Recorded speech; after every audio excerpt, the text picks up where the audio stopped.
बिस्मिल्लाहिर्रहमानिर्रहीम। आज हम ओ लेवल अकाउंटिंग, जिसका कोड है 7707, उसका मई जून 2015 का पेपर 2 करने जा रहे हैं। पेपर 2 का question number 1 and 2 already recorded हैं, और इसके अलावा 2000 कैम्ब्रिज स्पेसिमेन पेपर जो बहुत इंपॉर्टेंट है आपके एग्ज़ाम के लिए, उसको ज़रूर कीजिएगा, इसलिए कि वो एग्ज़ामिनर का आपको माइंडसेट बताएगा कि एग्ज़ामिनर क्वेश्चन किस तरीके से पूछ रहा है।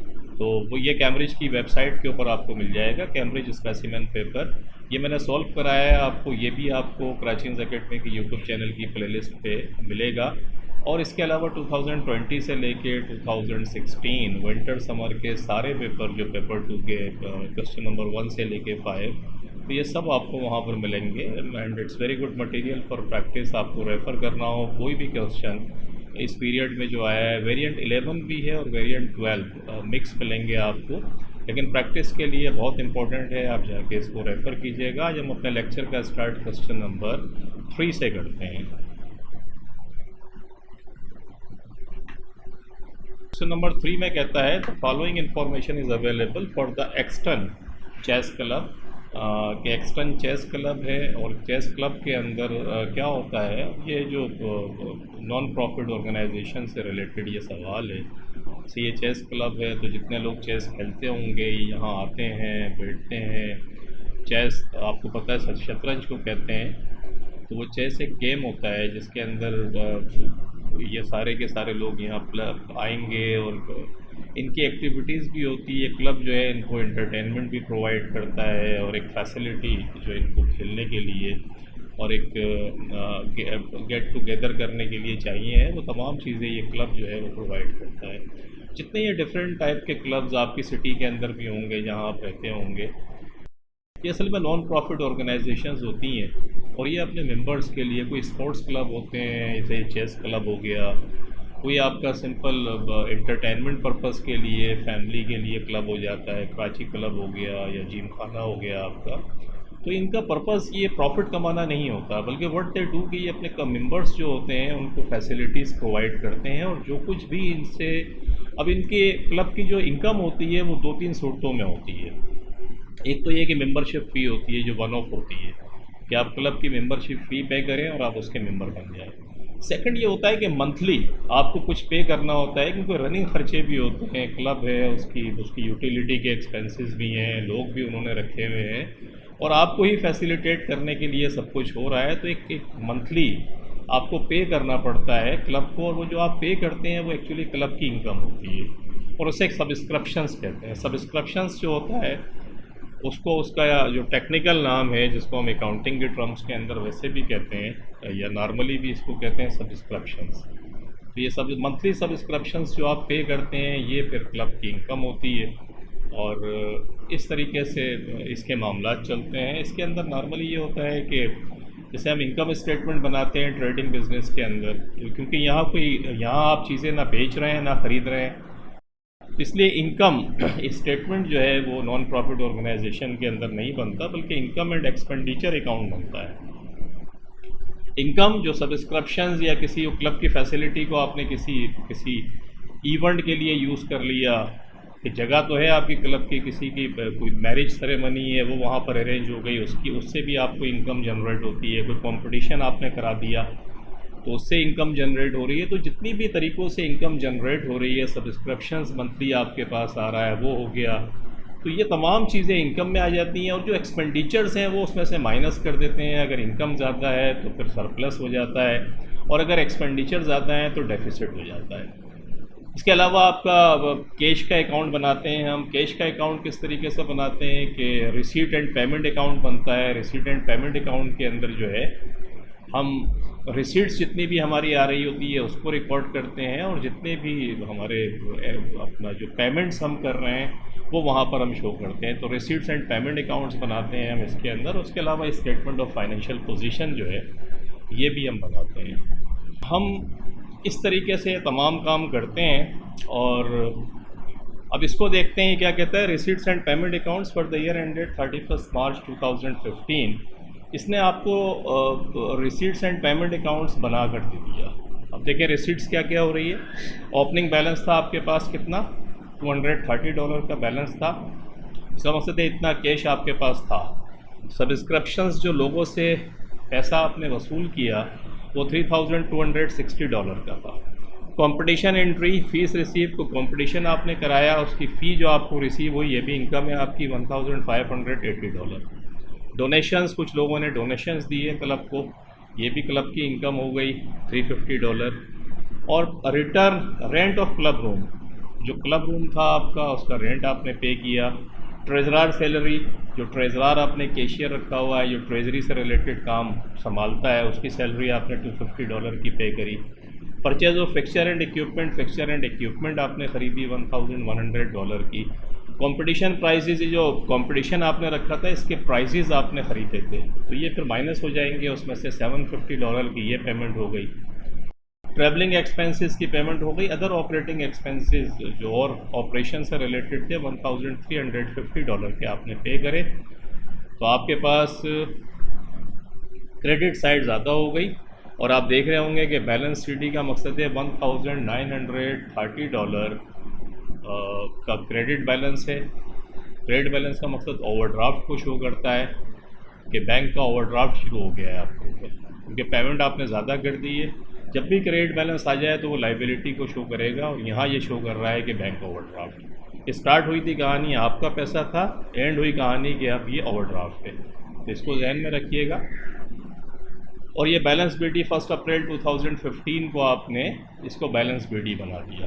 एडिशनल इन्फॉर्मेशन क्या दी हुई है आपको, बैलेंस एट 1 अप्रैल 2014 और 31 मार्च 2015 के बैलेंसेस दिए हुए हैं। सब्सक्रिप्शंस इन एडवांस 2015 के अंदर कुछ मेंबर्स ऐसे थे जिन्होंने ये सब्सक्रिप्शंस एडवांस के अंदर पे कर दिया आपको, और एडवांस में जो सब्सक्रिप्शंस पे होता है याद रखिएगा वो आपकी लाइबिलिटी होती है, बिकॉज ये मेंबर्स अब नेक्स्ट ईयर पेमेंट नहीं करेंगे। 2015-16 वाला जो साल है उसमें पेमेंट नहीं करेंगे, लेकिन उनको फैसिलिटीज़ देनी पड़ेंगी, तो it's a liability for the club. Subscriptions in arrears का मकसद है कुछ मेंबर्स ऐसे थे कि जिन पे सब्सक्रिप्शंस ड्यू तो हो गया था लेकिन उन्होंने अभी तक इसकी पेमेंट नहीं करी। और सब्सक्रिप्शंस इन एरियर्स याद रखिएगा ये करंट एसेट्स है आपका, जैसे ये करंट लाइबिलिटी है तो ये करंट एसेट्स है आपका, because you have to receive this money from your members, जो आपके मेंबर्स हैं। और साल के एंड के अंदर ये $750 का था जो आपको पैसा लेना था। फिक्सचर इक्विपमेंट की वैल्यूएशन आपको इस तरीके से दी हुई है, 4000 ये है। आप देखें फिक्सचर आपने ख़रीदा भी था, तो ये $1,100 का फिक्सचर आपने ख़रीदा, तो ये $4,000 का था, इसमें प्लस 1,100 अगर आप करें तो 4,000 प्लस 1,100 यू गेट 5,100। और एंड में कितना बचा है ये 31 मार्च 2015 को $4,400 का।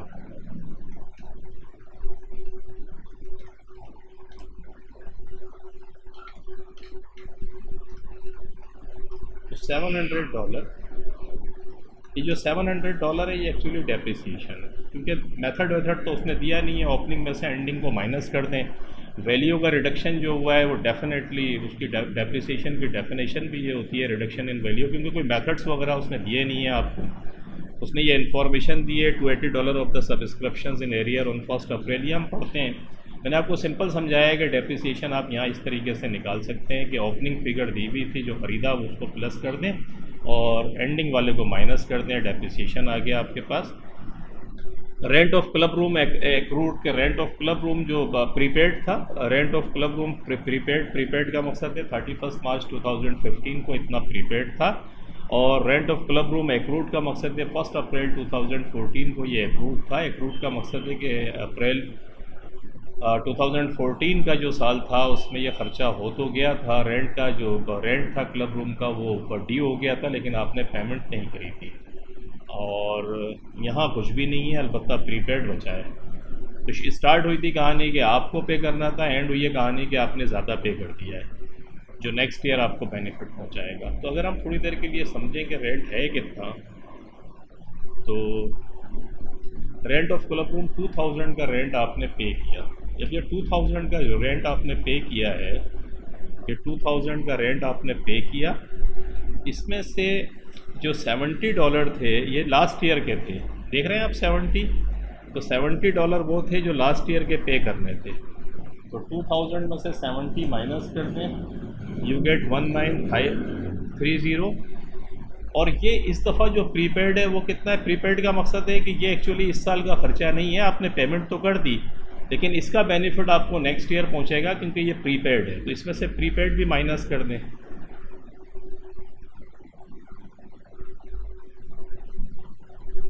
तो इसमें से अगर मैं 50 भी माइनस कर दूं तो आई गेट 1880।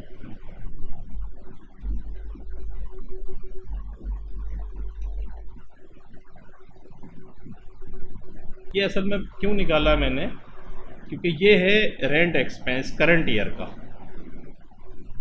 ये जो आपका जो ये करंट ईयर चल रहा है 2015 का, इसका जो ख़र्चा है इस साल का वो एक्चुअली $1880 है। क्योंकि देखें $2000 का आपने रेंट पे किया 2015 के अंदर, इसमें से $70 वो शामिल थे जो पिछले साल के थे। तो इसका मकसद है इस साल का ये एक्सपेंस नहीं है, लास्ट ईयर की आपने पेमेंट करी तो ये माइनस करके आपने ये निकाल लिया। प्लस $50 ऐसा है जो इस साल का एक्सपेंस नहीं है, एक्चुअली अगले साल का आपने एडवांस में पे कर दिया। तो ये माइनस कर दें तो आपके पास इस साल का ख़र्चा आ जाएगा रेंट का जो $1880 आपने निकाला। इसी तरीके से अब आगे आ जाएं तो अदर ऑपरेटिंग एक्सपेंसेस एक्रूड का मकसद समझ रहे हैं कि $190 जो है वो डी हो गए थे आपके इस साल के अंदर, आपने पेमेंट नहीं करी, इसकी पेमेंट आपने 2015 में की होगी। और साल के एंड के अंदर जो एक्रूड है इसका मकसद है इस साल का ये ख़र्चा तो हो गया लेकिन अभी तक आपने इसकी पेमेंट नहीं करी है। तो हम ऊपर देखते हैं अदर ऑपरेटिंग एक्सपेंसेस 1350 हैं। तो 1350 में से ये 190 को माइनस कर दें क्योंकि ये 190 वो हैं जो लास्ट ईयर के थे।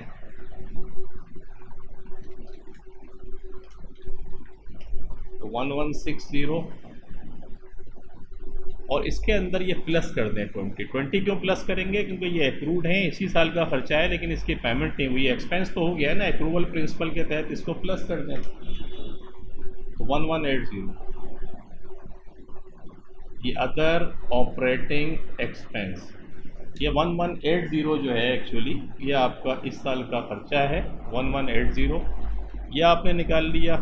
उसके बाद वो कहता है कि एक्यूमुलेटेड फंड, लाइक जैसे कैपिटल होता है ट्रेडिंग बिजनेस के अंदर, अगर पार्टनरशिप हैं तो पार्टनर्स के कैपिटल या करंट अकाउंट होते हैं, अगर कंपनी है तो उसमें रिटेन अर्निंग होती है, ये जो नॉन प्रॉफिट ऑर्गेनाइजेशन होती है इसमें एक्यूमुलेटेड फंड होता है। जितना भी सरप्लस और डेफिसिट जो मैं समझा के आ रहा हूँ इनकम एंड एक्सपेंडिचर अकाउंट, और ये सवाल बार बार कई दफ़ा प्रीवियसली भी आया है और बड़ा पैटर्न मुझे एग्जामिनर का बड़ा फेवरेट है कि वो इसको पूछता है। तो आप जाके प्रीवियस भी प्रैक्टिस ज़रूर कीजिएगा इसकी। नॉर्मली हर साल रिपीट हो रहा होता है, हर साल या एक साल के बाद भी रिपीट होता है, इस साल भी हो सकता है एक्सपेक्टेड है आ जाए एग्ज़ाम के अंदर। तो आप अगर प्रीवियस पेपर्स की आपकी मैंने भी कराए हुए हैं, आप जाके प्रैक्टिस कर लेंगे तो आपकी ज़िंदगी आसान होगी और एग्ज़ाम में आप आराम से कर सकते हैं। तो ये रिटेन अर्निंग समझ लें, इसका फ़ंड आपको दिया हुआ है, एक्यूमुलेटेड फंड एंडिंग गायब है वो हम निकाल लेंगे इस साल का। जब इनकम एंड एक्सपेंडिचर अकाउंट बनाएंगे तो इनकम इसमें प्लस कर देंगे, फिर देखें क्या होता है। 280 of the subscriptions in areas on 1 April 2014 were subsequently receive. ये जो $530 का सब्सक्रिप्शंस जो इन एरियर्स था, इसमें से कहता है 530 में से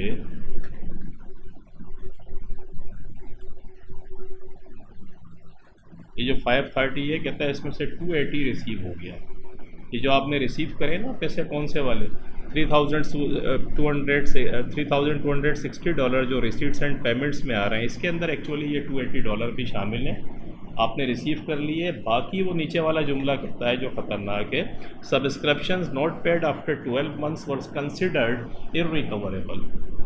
कि 12 मंथ्स अगर गुजर जाएँ किसी को और वो पैसा ना मिले तो हम उसे फिर इररिकवरेबल डेट समझ के चार्ज कर देते हैं, एक्सपेंस आउट कर देते हैं, राइट ऑफ कर देते हैं।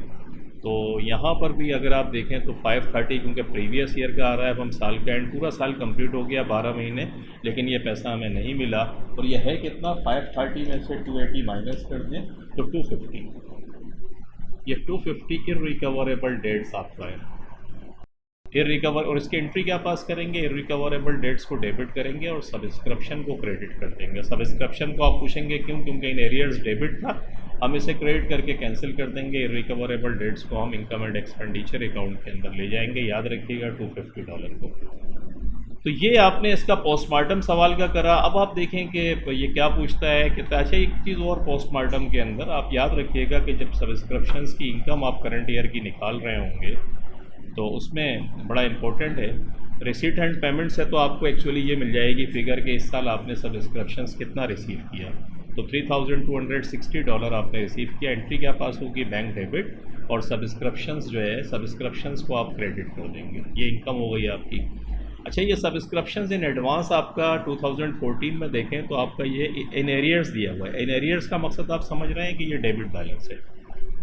तो जब इसको हम 2015 यानी 1 अप्रैल 2014 का जो ओपनिंग बैलेंस ये बनेगा तो 530 का डेबिट साइड सब्सक्रिप्शंस का जो लेजर बनाएंगे, जो पूछ भी रहा है हमसे ये कि सब्सक्रिप्शंस अकाउंट बनाए तो सब्सक्रिप्शंस के अंदर ये 530 का डेबिट बैलेंस आ जाएगा। और ईयर एंड में जा रहे हैं तो दो बैलेंस हैं इसके अंदर, ये बड़ा इंपॉर्टेंट है, आप इसको जहन में रखिएगा। सब्सक्रिप्शंस इन एडवांस का मकसद है ये बैलेंस सीडी, ये लाइबिलिटी है, और लाइबिलिटी का जो बैलेंस सीडी होता है वो फिर डेबिट साइड पर आता है। तो ये 450 का जो बैलेंस सीडी है वो डेबिट साइड पर आएगा, और जब इसको ओपनिंग बनाएंगे तो फिर ये क्रेडिट साइड पे चला जाएगा। यानी 1 अप्रैल 2015 को जो ओपनिंग बैलेंस बनेगा वो क्रेडिट साइड पर जाएगा, लेकिन 31 मार्च 2015 को ये बैलेंस सीडी डेबिट साइड के ऊपर जाएगा। सब्सक्रिप्शंस इन एरियर्स भी इसमें दिया हुआ है 750 का। इन एरियर्स का मकसद क्या है कि ये आपका एसेट है, तो जिसका जो बैलेंस होगा, क्योंकि ये डेबिट बैलेंस है तो ये क्रेडिट साइड पर जाएगा। तो जो एसेट होता है उसका बैलेंस सीडी क्रेडिट साइड पर जाता है, जो लाइबिलिटी होती है उसका बैलेंस सीडी डेबिट साइड पर जाता है। ये मैं पहले भी बार बार रिपीट कर चुका हूँ, बच्चों को बड़ी प्रॉब्लम होती है। आप सिंपल समझ लें कि बैलेंस सीडी बैलेंस बीडी मैं आपको समझाता हूँ 2 लफ्ज़ों में, कि जो एसेट होते हैं उनका बैलेंस सीडी ईयर एंड या month and what ever it is जो एंड होता है, तो एसेट का जो बैलेंस सीडी है वो हमेशा क्रेडिट साइड पर होगा, और जब बीडी आएगा तो डेबिट साइड पर आ जाएगा। लाइबिलिटी का जो बैलेंस सीडी होता है वो हमेशा डेबिट साइड पर होता है, और बैलेंस बीडी जो है फिर लाइबिलिटी का क्रेडिट साइड पर आ जाता है। ये आप रिपीट करके याद रखिएगा। तो ये दो बैलेंस सीडी दो होंगे, ये जो 450 है ये डेबिट साइड पर जाएगा क्योंकि लाइबिलिटी है, और 750 क्रेडिट साइड पर जाएगा बैलेंस सीडी क्योंकि एसेट है। और जब इसको नए अप्रैल 1 2015 में जाएंगे तो फिर ये रिवर्स हो जाएगा, 450 बैलेंस बीडी वही क्रेडिट साइड पर आ जाएगा, और 750 जो है वो 450 जो है क्रेडिट साइड पर चला जाएगा ओपनिंग बैलेंस बन के, और 750 जो है वो कहाँ जाएगा, वो फिर डेबिट साइड पर आ जाएगा बीडी बनकर। तो ये आप जहन के अंदर रखिएगा। एक सब्सक्रिप्शंस के अंदर और एडजस्टमेंट आएगी, ये जो $250 जो इररिकवरेबल डेट्स हैं इससे सब्सक्रिप्शंस जो है वो क्रेडिट हो जाएगा। तो ये सब्सक्रिप्शंस के अंदर मूवमेंट हैं जो हमें नज़र आ रही हैं। अब लेट्स सी इसका हम लेजर देखते हैं। लेजर क्या है? लेजर आसान होगा इसका, जो मैंने समझाया है अगर आपकी समझ में आ गया है तो ज़िंदगी आसान है। ये बैलेंस बीडी देखें, 1 अप्रैल 2014 को ये वही डेबिट साइड मैंने आपको समझाया था, डेबिट साइड पर हो गया। उसके बाद 31 मार्च को ये बैलेंस बीडी देख रहे हैं, ये 750 सब्सक्रिप्शंस इन एरियर्स। मैंने आपको कहा था कि ये एसेट है, इसलिए बैलेंस कहाँ पर आएगा, इसका क्रेडिट साइड पर आएगा। ये दिया हुआ था, मैं भी समझा के आ रहा हूँ आपको। 750 करंट एसेट्स, 450 लाइबिलिटी थी, मैंने आपको बताया था इसका बैलेंस सीडी 31 मार्च 2015 को डेबिट साइड पर आएगा। तो डेबिट साइड पर 450 आपने ये लिख दी है, ये बैलेंस सीडी आपका कंप्लीट हो गया। और 1 अप्रैल 2015 को ये बैलेंस सीडी आप देखें, यहाँ बैलेंस बीडी बनकर आ गया, और ये बैलेंस सीडी बैलेंस बीडी बनकर आ गया। तो ये तो बैलेंस सीडी और बैलेंस बीडी की कहानी थी जो हमें सवाल से मिली थी। सब्सक्रिप्शंस जो रिसीव आपने किया $3,260, वो मैंने आपको बताया था कि रिसीट एंड पेमेंट अकाउंट से उठकर आ रहा है, तो बैंक डेबिट और सब्सक्रिप्शंस क्रेडिट ये आ गया। और बेड डेट्स की वजह से इररिकवरेबल डेट्स लिखिएगा इसको, इररिकवरेबल डेट्स की वजह से सब्सक्रिप्शंस क्रेडिट हो गया 250 से। ये टोटल ट्रांजेक्शन्स थी इसकी। अब आप देख लें कि क्या हो रहा है। क्रेडिट साइड का आपने टोटल किया 4260 बनता है। 4260 में से आपने 4260 में से माइनस कर दिए 530 और माइनस कर दिए 450, तो आपके पास $3,280 का डिफरेंस आता है। इस लेजर का जो डिफरेंस होगा वो क्रेडिट साइड का डिफरेंस जितना भी आए बैलेंस बीडी बैलेंस सीडी करके, वो डिफरेंस शो करता है कि इस साल आपने इतना सब्सक्रिप्शंस अर्न किया, आपने कमाया। और इसकी एंट्री क्या पास करेंगे, इनकम एंड एक्सपेंडिचर अकाउंट को, सब्सक्रिप्शंस अकाउंट को इनकम एंड एक्सपेंडिचर अकाउंट को आप ये करेंगे कि उसकी मदद से इसको क्लोज़ कर देंगे, क्योंकि आपका क्रेडिट बैलेंस है, आपकी क्रेडिट साइड ज़्यादा है। तो जब क्लोज़ करेंगे, क्योंकि इनकम अकाउंट है, तो सब्सक्रिप्शंस को डेबिट कर देंगे और इनकम एंड एक्सपेंडिचर अकाउंट को क्रेडिट कर देंगे। सब्सक्रिप्शंस को क्यों डेबिट कर रहे हैं? एक्चुअली ये इनकम अकाउंट है, इस पर जितना भी अर्न करते हैं करंट ईयर के अंदर, इसको डेबिट कर देते हैं। डेबिट करने का मकसद है हमने इसको क्लोज़ कर दिया, अब इसकी कोई भी चीज़ आगे नहीं जाएगी, ये इस साल का रेवेन्यू है। और इनकम एंड एक्सपेंडिचर अकाउंट को क्रेडिट करते हैं, इसीलिए आप देख रहे होंगे कि इनकम एंड एक्सपेंडिचर अकाउंट का रेफरेंस है, और ये डिफरेंस जो अमाउंट है एक्चुअली सब्सक्रिप्शंस को डेबिट कर दिया, ये इस साल की इनकम है हमारी। तो this is very simple, the whole concept of subscriptions account मैंने आपको एक्सप्लेन करा। होप आपकी समझ आया होगा कि सब्सक्रिप्शंस क्या होता है। उसके बाद इनकम एंड एक्सपेंडिचर अकाउंट है। एक्सटर्न चेस क्लब ये आपसे मांग रहा है, पी कहता है prepare the income and expenditure account for the year ended 31 मार्च 2015। तो किस तरीके से बनाएंगे इनकम? सबसे पहले तो सब्सक्रिप्शंस, आपका सब्सक्रिप्शंस कितना है 3280, आप देख रहे होंगे 3280, ये आपका ये आ गया। फिर उसके बाद कंपटीशन फ़ी, जो कंपटीशन से आपने फ़ी अर्न करी वो आप देख रहे हैं सवाल में, उसको मैं आपको समझा के आ रहा हूँ। ये भी इनकम है, कंपटीशन की 1580 की एंट्री है, लेकिन प्राइसेस आपने ख़रीदे थे वो माइनस कर दें 750 के, तो ये आप देख रहे होंगे 1580 में से 750 को माइनस कर दिया। और डोनेशंस मैंने आपको बताया था, ये भी इनकम है आपकी। तो टोटल इनकम $4460 हो गई। रेंट आपको मैंने बताया था कि लेस कर दें एक्सपेंडिचर। एक्सपेंडिचर क्या है? रेंट अभी हम पढ़ कर आ रहे हैं, मैं आपको समझा के आया, $1880 के माइनस करेंगे। ट्रेजरार की सैलरी दी हुई है, वो ऐसे ही लिख दें। ट्रैवलिंग एक्सपेंस दिया हुआ है, ये आपको दिया हुआ था यहाँ पर, ट्रेजरार सैलरी और उसके बाद ट्रैवलिंग एक्सपेंस दिया हुआ है। इसमें कोई एडजस्टमेंट नहीं है, दो एडजस्टमेंट थी, दोनों मैंने आपको समझा दी थी कि $1880 भी मैंने आपको समझाया था कैसे आएगा, ये देखें मैंने आपको समझाया था। और ऑपरेटिंग एक्सपेंसेस जो था वो भी मैंने आपको समझाया।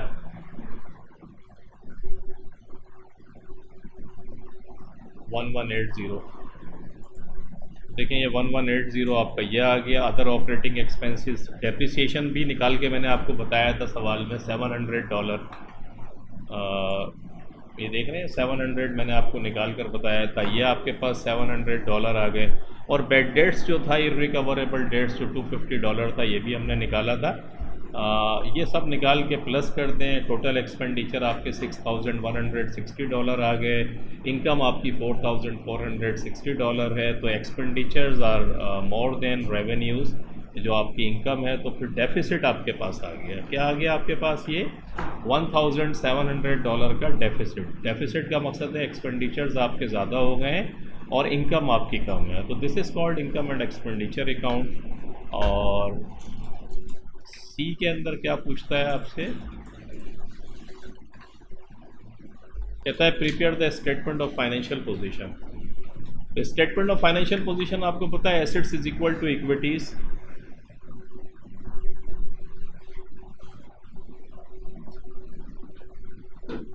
Assets is equal to equities का मकसद है कि जो एसेट्स हैं वो इक्विटीज़ के बराबर होते हैं, यही स्टेटमेंट ऑफ फाइनेंशियल पोजीशन होता है। एसेट्स को दो हिस्सों में डिवाइड कर देते हैं, करंट एसेट्स और non current assets. Current assets वो हैं जिनका बेनिफिट्स विद इन 1 ईयर आपको मिलेगा, नॉन करंट एसेट्स वो हैं जिनका बेनिफिट्स मोर देन 1 ईयर आपको मिलता है। लाइक फर्नीचर, फिक्सचर हो गया, मोटर व्हीकल हो गया, प्लांट एंड मशीनरी हो गई आपकी। और करंट एसेट्स में रिसीवेबल हो गया, इन्वेंट्री हो गई, प्रीपेड आपके हो गए, कैश और बैंक हो गया। ठीक है। इक्विटीज़ क्या होती हैं? करंट लाइबिलिटी जो विद इन 1 ईयर पे करनी हो। Non current liability like bank loan long term के लिए आपने लिया हुआ है, डेवेंचर्स इशू कर दी है, ये फिर करंट लाइबिलिटी, नॉन करंट, और फिर ऑनर्स इक्विटी। तो इस यहाँ पर हम एक्यूमुलेटेड फंड को ले लेंगे ऑनर्स इक्विटी की जगह, जो मैं बता के आ रहा हूँ। तो लेट्स बनाते हैं इसको। Total assets, non current assets आपको पता है साल के एंड में 4400 उसने खुद आपको दिए हुए हैं, हमने सवाल में पढ़ा था 4400 देख रहे हैं। नॉन करंट एसेट्स खुद इसने दे दी है, तो वो लिख दें आप ऐसे ही। करंट एसेट्स में सब्सक्रिप्शंस इन एरियर्स में आपको समझा के आ रहा था कि ये करंट एसेट्स है, सब्सक्रिप्शंस इन एरियर देख रहे हैं $750 का। तो ये सब्सक्रिप्शंस इन एरियर्स जो मेंबर से आपको लेना है करंट एसेट्स से। अदर रिसीवेबल कौन सा है? ये $50 जो आपको नज़र आ रहे हैं वो एक्चुअली ये है rent of club room prepaid. कि जो प्रीपेड रेंट था वो आपका करंट एसेट्स है, मैंने आपको बताया, तो ये प्रीपेड आ गया, इन दोनों को प्लस किया, 800 के अंदर 4400 को प्लस किया, तो टोटल एसेट्स $5200 के आपके पास आ गए।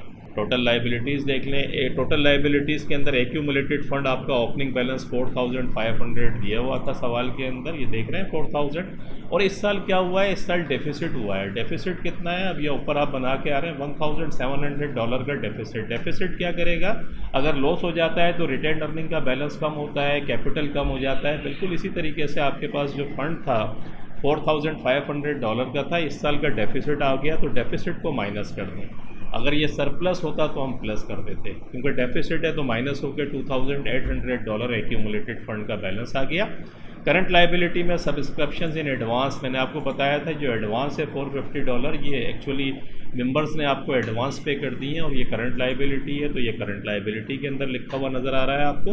Other payable $20, other operating expenses देख रहे हैं जो एक्रूड है, कि अदर ऑपरेटिंग एक्सपेंसेस एक्रूड हैं, जो ड्यू तो हो गए हैं लेकिन आपने उनकी पेमेंट नहीं करी है अभी तक, तो वो भी लाइबिलिटी में शो होंगे। और बैंक ओवरड्राफ्ट कहाँ से निकला, इनकम एंड एक्सपेंडिचर अकाउंट का जो लेजर था उसका बैलेंस देख रहे थे 1930, जो मैंने आपको बताया था कि बैंक ओवरड्राफ्ट है, ये बैंक ओवरड्राफ्ट की फिगर यहाँ से आ गई। इसको टोटल किया, इसको टोटल किया, $5200 पे आपका statement of financial position type एक हो गया। तो this is very important question. इसमें एग्जामिनर ने आपके सब्सक्रिप्शंस के कंसेप्ट चेक करे कि आपको सब्सक्रिप्शंस इन एरियर्स की ट्रीटमेंट, सब्सक्रिप्शंस इन एडवांस की ट्रीटमेंट आपको आती है, इनकम एंड एक्सपेंडिचर आपको पता है कैसे बनाते हैं, एक्यूमुलेटेड फंड आपको पता है कि क्या होता है, इक्वल टू रिटेन अर्निंग या कैपिटल के इक्वल होता है, लेकिन हम क्यों बनाते हैं वो भी फिर यहाँ जो क्लब होता है नॉन प्रॉफिट ऑर्गेनाइजेशंस, उसके अंदर income and expenditure account, revenue, उसके बाद रिसीट्स एंड पेमेंट अकाउंट्स हो गया, और स्टेटमेंट ऑफ फाइनेंशियल पोजीशन हमने बनाया। इसमें अगर कोई चीज़ समझ में नहीं आ रही है तो आप कमेंट्स में लिख के मुझसे पूछ लीजिएगा, और इंशाल्लाह मिलते हैं नेक्स्ट लेक्चर के साथ। अभी आपके एग्ज़ाम्स बिल्कुल करीब ही हैं, तो आप प्रैक्टिस करें, जितनी प्रैक्टिस करेंगे इंशाल्लाह इतना आपका कॉन्फिडेंस भी बढ़ेगा। एंड घबराना नहीं है, फिक्र की कोई बात नहीं, बस प्रैक्टिस करें, यह आपके हाथ में है। जितना the more you practice the more you feel confident.